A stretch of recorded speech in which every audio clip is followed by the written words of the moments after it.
Olá para você que nos assiste pela telinha do canal 15 da NET ou pelo nosso canal do YouTube, o youtube.com/ufntv. Hoje nós vamos falar sobre as belezas e riquezas naturais do nosso país. Certamente você já ouviu falar que o Brasil é o país que abriga a maior biodiversidade do mundo, ou seja, a maior variedade de plantas, animais e micro-organismos. A estimativa é de que aqui estejam cerca de 10% de toda a biodiversidade do planeta. Mas como sabemos disso, ou como dimensionamos tamanha riqueza, é o que o Novas Fronteiras vai mostrar hoje, porque a nossa convidada é a bióloga que está à frente de um projeto gigantesco que mapeou e catalogou as espécies de plantas, fungos e algas existentes no Brasil. Seja muito bem-vinda, Rafaela Forza, pesquisadora do Jardim Botânico do Rio de Janeiro e curadora do Herbário do Rio de Janeiro. Olá, Rogério. Olá, seja bem-vinda. A nossa outra convidada da casa de hoje é a professora Thaís Scott do Canto Dorof, coordenadora do Programa de Pós-Graduação em Ensino de Ciências e Matemática da Universidade Franciscana. A professora Thaís, que aqui de Santa Maria teve participação nesse projeto. Seja também muito bem-vinda, professora Thaís. Muito obrigada, Rogério. Eu gostaria de agradecer o convite para participar deste programa, que apresenta um tema que me é muito caro, né? Mas, em especial, eu gostaria de agradecer pela oportunidade de estar junto à doutora Rafaela Forza, né, que esteve à frente desse projeto inspirador. E bem-vinda, Rafaela, à Universidade Franciscana, bem-vinda a Santa Maria. Professora Rafaela, começamos o programa mostrando imagens da plataforma criada por meio do projeto Flora do Brasil 2020, que descreve, localiza e mostra fotos de plantas, algas e fungos do nosso país. Professora, hoje sabemos o número exato de quantas espécies de plantas temos no Brasil? 47, cerca de 47 mil espécies, Rogério. Sim, esse é o número que a gente tem catalogado na plataforma hoje. Então, são as espécies já descritas formalmente para a ciência, né? Nesse número, ainda não estão incluídas as espécies que a gente está por descobrir. Então, é importante deixar claro para o nosso público que os botânicos trabalham com as espécies já descritas. Essa catalogação, ela traz o que nós já fizemos de catalogação nos últimos séculos, vamos dizer assim. Professora, onde é que a gente pode encontrar todo esse acervo? Como que as pessoas fazem para ter acesso a esse importante acervo? Qualquer buscador da web que você colocar lá, Flora do Brasil 2020, você vai chegar no portal do projeto. É aberto ao público, a gente tenta dar informações bastante corretas sobre os nomes das nossas plantas, das nossas algas e dos nossos fungos. Existem buscas por nome popular, buscas por estado, buscas por vegetação, por bioma. Então, a gente pode fazer, por exemplo, você quer saber as espécies de árvores que ocorrem no Rio de Janeiro. Então, você pode fazer combinações de busca, ou você quer saber as ervas que ocorrem nos pampas, né? Então, são várias formas de busca que o usuário pode fazer na plataforma, dependendo do que ele quer, qual a resposta que ele quer para a pergunta dele, né? Nessa plataforma, professora, a gente tem duas interfaces, que é o Flora Brasil, que detalhou as espécies, e também o Herbário Virtual, é isso? Ela está dividida, esse site tem duas formas de você pesquisar, é isso? É isso, então, o Reflora é o que abriga as duas plataformas, né? Então, você vai ter a plataforma da Flora, que traz os detalhes das espécies, né? Imagens, onde elas ocorrem, qual o tipo de vegetação, qual a forma de vida. E no Herbário Virtual, a gente disponibiliza quase 4 milhões de amostras que os botânicos utilizam para fazer essa catalogação. Então, sem um herbário, os botânicos não fazem a catalogação. A gente tem que... Nós trabalhamos com essicatas, que é o que a gente chama de... São as amostras de planta desidratadas, né? Onde toda a informação de onde foi coletada aquela amostra é colocada. Então, a gente não pode falar que uma espécie ocorre em um dado lugar se a gente não tem esse material para provar que essa espécie ocorre naquele local. Então, a plataforma oferece duas formas de consulta. Além do Reflora, uma outra plataforma muito importante integrada ao projeto é a do INCT, que é uma iniciativa bastante importante para a flora do Brasil também. Então, a gente tem 2 grandes herbários virtuais no Brasil, um do Reflora e o do INCT. E esses 2 grandes herbários virtuais ajudam os botânicos a montar o conhecimento sobre a flora brasileira. A flora, as plantas, as algas e os fungos, né? É sempre bom a gente lembrar, porque quando a gente fala de plantas, a gente está se limitando a um grupo de seres vivos. Na nossa plataforma, a gente também tem os fungos e também tem as algas. Então, é uma plataforma que tenta abrigar tudo que os botânicos tradicionalmente estudam. Já em seguidinho eu vou conversar com a professora Thaís, porque ela participou desse projeto tão importante. Antes, só gostaria de fazer mais uma pergunta para a professora. Diante desse número gigantesco, qual é a responsabilidade do Brasil, nossa mesmo como brasileiros, em abrigar toda essa riqueza, professora Rafaela? Eu sempre falo que isso é uma dádiva, né? E uma grande obrigação, assim, com o planeta e com a humanidade. Então, desse número que a gente tem de espécies catalogadas até hoje, quase metade, mais ou menos, só ocorre no território brasileiro. Então, como a gente sabe, os países são soberanos sobre as suas fronteiras, né? Então, assim, se o Brasil não conserva 50% dessa riqueza que a gente catalogou, não tem como outro país fazer isso. Então, especialmente para essa porcentagem que só ocorre no território brasileiro, a nossa responsabilidade é única. Então, se a gente perder essas espécies no nosso território, significa que a gente está perdendo ela para sempre e para todo o planeta e para toda a humanidade. Além dessa metade endêmica, tem a outra metade também, que muitas vezes as maiores populações dessas espécies estão no nosso território. Então, assim, isso nos dá uma responsabilidade como nação, como população, muito grande com o resto do planeta. Assim. Temos que ter clareza dessa nossa responsabilidade para as futuras gerações, para as atuais gerações, quais benefícios essa biodiversidade tão rica, né, tão magnífica, pode trazer para a nossa população. O Projeto Flora 2020 reuniu 979 pesquisadores do Brasil e de outros 25 países. A professora Thaís, conforme eu já havia anunciado, foi uma das pesquisadoras. Professora Thaís, eu gostaria de saber qual foi a sua participação nesse projeto tão importante. Pois eu me sinto honrada por ter participado, né, dessa produção, que se constitui como um legado, né, para a população brasileira.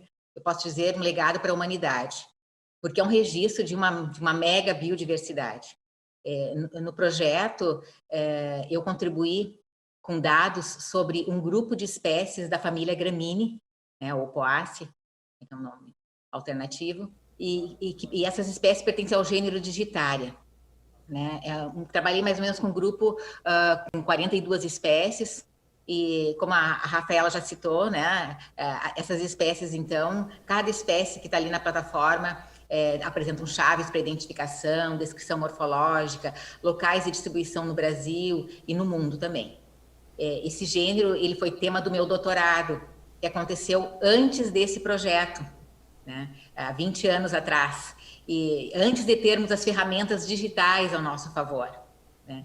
Eu concordo quando os botânicos falam que esse projeto, Rafaela e Rogério, foi um divisor de águas nas pesquisas, né, na área da botânica, nas pesquisas sobre os diferentes grupos de seres vivos, porque antes sempre teve muita construção de conhecimento, em especial aqui no Brasil, desde o século XVIII, XIX, XX, enfim, sempre teve muita construção de conhecimento, mas esse conhecimento, eles eram publicados isoladamente em periódicos, né? Então, esse conhecimento ele foi publicado em periódicos, floras, capítulos de livros mais isolados, né? E hoje, com esse projeto, nós temos acesso a tudo que é conhecido sobre as plantas e a outros grupos também de seres vivos, que fungos, algas, né, que até o momento, né, foram descritos, e hoje nós conseguimos, então, encontrar concentrado em um só lugar. Eu penso que agora ficou mais rápido, né, a pesquisa, né, ficou mais rápida, o acesso ficou mais rápido, né, principalmente os taxonomistas, eles precisam de ferramentas, né, para trabalhar, né, para identificar as plantas, como revisar coleções históricas, acessar imagens de boa resolução.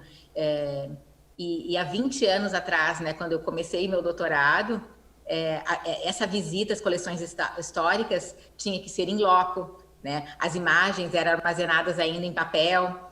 Era gratificante também, né? Muito gratificante, mas mais lento e muito mais caro. E esse projeto veio realmente agregar, né, valor ao trabalho que o botânico faz e impulsionou, né, a área da botânica. A gente viu aí, professora, estava passando, enquanto a professora estava trazendo seu relato, a gente estava exibindo imagens e até de uma espécie que a professora foi na BR-158, em Rosário do Sul. Como é que eram essas idas a campo e como é que esse material foi preservado durante todo esse tempo para que hoje ele pudesse estar disponível nessa plataforma? Na verdade, é algo que ainda, o trabalho do taxonomista, ele não é só em laboratório, né? Ele é a campo também. Nós precisamos, então, ir no ambiente, coletar, né? E depois dessa coleta, as plantas, então, são prensadas, são secas, né? E montadas, né, em papel, né? Mas devidamente etiquetadas, como está mostrando, então, a imagem, e com informações sobre o local de coleta, sobre nome popular naquele local, e também tem todo o trabalho daí próprio do taxonomista, né, também, que é a identificação correta, né, a família a qual pertence. Foi um aprendizado muito grande, porque isso é uma questão de educação até, né? As plantas que são coletadas no ambiente, elas se tornam secas, no sentido assim, nós secamos para viabilizar pesquisas posteriores. Agora, eu pergunto qual a importância de a gente saber quantas e quais espécies nós temos por aqui. A professora Rafaela, poderia responder essa para mim, por favor? O nosso trabalho de catalogação, ele vem desde os primórdios da humanidade. Acho que isso é uma coisa legal das pessoas entenderem. Porque quando você classifica uma planta que é venenosa de uma planta que é alimentícia, você está fazendo uma classificação. Então, os primórdios da humanidade já faziam isso, para diferenciar o que era melhor de se alimentar, o que era proibido de se alimentar, porque podia te matar. Então, assim, essa ciência que classifica os seres vivos, ela está na nossa formação como humanos. A gente sempre tentou entender essa diversidade, essa biodiversidade que nos cerca, né? E fazer uso dessa biodiversidade. Então, nós temos que lembrar que a agricultura, o cultivar as plantas, foi a grande revolução, uma das grandes revoluções da nossa evolução como espécie. Então, sempre passou pelas plantas a nossa evolução. Com o passar dos séculos, a gente foi se distanciando, ou grande parte das pessoas se distanciou do mundo natural, como se ele não fizesse mais parte da nossa vida, né? Isso é muito impressionante para mim, porque quando você senta à mesa para almoçar, você tem que lembrar que aqueles seres que você está se alimentando são plantas, na grande maioria, né? Arroz, feijão, legumes, verduras. A gente precisa das plantas para a nossa existência, né? Muito mais do que de proteína animal, né? E esse entendimento de quanto e onde está essa biodiversidade, ela é fundamental para o nosso avanço como humanidade. Mais além do que os benefícios que essa biodiversidade pode nos dar, diretamente na produção de remédios, na produção de, né, que as pessoas tanto falam, medicamentos, na produção de fibras, na produção de casas, né? Aí no sul, principalmente, as pessoas moram muito em casas de madeira. Assim. Aquela madeira é um ser vivo, era um ser vivo que foi retirado da natureza para o bem-estar humano. Então, entender como essa biodiversidade está distribuída no nosso país, quantas são essas espécies, como elas estão sendo utilizadas, se elas estão sendo ameaçadas pelo nosso uso, se elas precisam de um cuidado especial para que elas não sumam do planeta, tudo isso passa por essa nossa base da catalogação. Né? Se a gente não tem bons nomes para dar para as espécies, é muito difícil você fazer bom uso delas e um uso racional delas. Trazendo o que a gente sonha, né? O que a gente sonha? Um bem-estar social, né? Uma distribuição justa dessa biodiversidade. Para fazer isso, a gente precisa saber quem é essa biodiversidade, né? Pela Constituição brasileira, nós todos, nós brasileiros, somos donos dessa biodiversidade. Essa biodiversidade é um patrimônio de cada um de nós. E fazer bom uso dela por uma sociedade mais justa, na minha opinião, tem que ser o nosso plano de nação, assim, sabe? Então, e catalogar ela é da onde vai vir essa resposta. Quantas a gente tem, aonde elas estão, e daí para frente fazer uso dela de forma racional. Eu pergunto para a professora Thaís, a catalogação é uma das maneiras de nós preservarmos, mas no dia a dia, que outros mecanismos eu posso adotar para colaborar na preservação da biodiversidade? Eu vejo que a educação, né, o ensino, despertar no meu aluno, no meu filho, na minha família, nas pessoas, despertar esse sentimento que nós convivemos com outros seres vivos no planeta, né, que merecem ser respeitados. Né? Então, eu acho assim, ó, que esse projeto, Rafaela, hoje eu estou coordenando a graduação em ensino de ciências e matemática, né? Esse projeto, ele vem ao encontro de pesquisadores, né, que utilizam as plataformas, né, disponíveis como ferramenta para pesquisa, né? E eu vejo assim, e eu sou incentivadora, né, usar também como uma ferramenta para ensino, né? Porque eu tenho que também, eu utilizo, né, eu pesquiso para ensinar, né? E eu também tenho que ensinar para pesquisar, porque nós temos que passar toda essa motivação, todo esse anseio, né, pelo bem das outras espécies que a Rafaela sente, que eu sinto, né, e muitos sentem. Nós temos que passar também para as gerações, para as outras gerações. Então, eu vejo que uma outra forma de nós conservarmos a biodiversidade é por meio, então, da educação, do ensino, ensinando, né, sobre essa valorização. Assim, a plataforma, sabe, Rogério? Como a Thaís está falando, a plataforma ela democratizou o conhecimento que os botânicos acumularam. É muito legal a gente falar também que os botânicos fizeram isso voluntariamente. Então, todos esses cientistas que você citou, né, quase 1000 cientistas, eles trabalharam de forma voluntária ao longo da década para levar esse conhecimento de forma gratuita e aberta para qualquer área da ciência, para qualquer pessoa utilizar, né? Então, é uma forma de você devolver para a sociedade, né, um investimento feito na gente, nos cientistas. Eu, a Thaís, provavelmente a Thaís também recebeu bolsa de iniciação, bolsa de mestrado, bolsa de doutorado dos nossos órgãos de fomento, assim, que nós temos muito orgulho deles, né? Eu fui bolsista do CNPq desde a minha iniciação científica, lá quando eu estava começando a aprender o que era uma planta. Então, devolver isso de uma forma tão desprendida, trabalhando arduamente por uma década para chegar no final de 2020 e ter informações sólidas, de forma aberta para todo mundo, para mim é uma vitória, assim, da ciência, dos nossos pares, dos cientistas do Brasil e dos colaboradores de outros países que trabalharam com a gente, mas grande parte mesmo dos cientistas que trabalharam na plataforma é do Brasil, são alunos de pós-graduação, professores universitários, que dedicaram parte do seu tempo para democratizar esse conhecimento. E isso é muito, muito legal e pode ser, é o que a Thaís está falando, e pode ser usado como ferramenta para a educação, né? Que é o que mais transforma o ser humano, na minha opinião. Eu gostaria de perguntar, se me permite. Por favor. Rafaela, eu penso que esse projeto ele impulsionou a botânica nacional, tornando acessíveis, né, amostras da flora brasileira mantidas em herbários estrangeiros.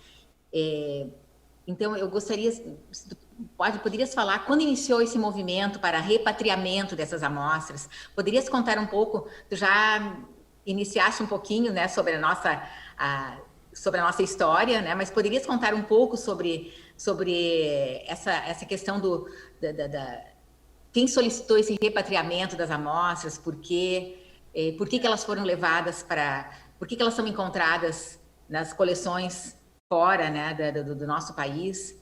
Nesse sentido, eu gostaria se tu poderias falar um pouquinho. Então, quando a biodiversidade desse novo mundo, né, começou a ser catalogada, os países americanos, principalmente da América Latina e América do Sul, tinham pouca tradição em museus, em acervos biológicos. Era praxe na época do século XVIII e principalmente no século XIX que essas amostras fossem levadas para a Europa, né? E depositada nesses museus, nesses herbários europeus, mais tarde americanos, e por lá elas ficaram porque era assim que se fazia essa catalogação. No século XX, finalzinho, o nosso herbário mais antigo é o do Museu Nacional, né? Ele é do século XIX. No final do século XIX, a gente tem a criação de mais alguns herbários, mas é no século XX que o Brasil, de fato, começa a ter coleções mais robustas, mais bem estabelecidas. Então, até esse momento da nossa história, as amostras iam para outros países ficarem depositadas nos herbários. O Reflora, ele nasce da nossa necessidade assim, gritante de ter acesso a essas amostras para evoluir nessa catalogação. Antes a gente tinha acesso, mas a gente tinha que solicitar bolsa de sanduíche, conseguir recurso para fazer as viagens. Não que a gente não faça isso agora.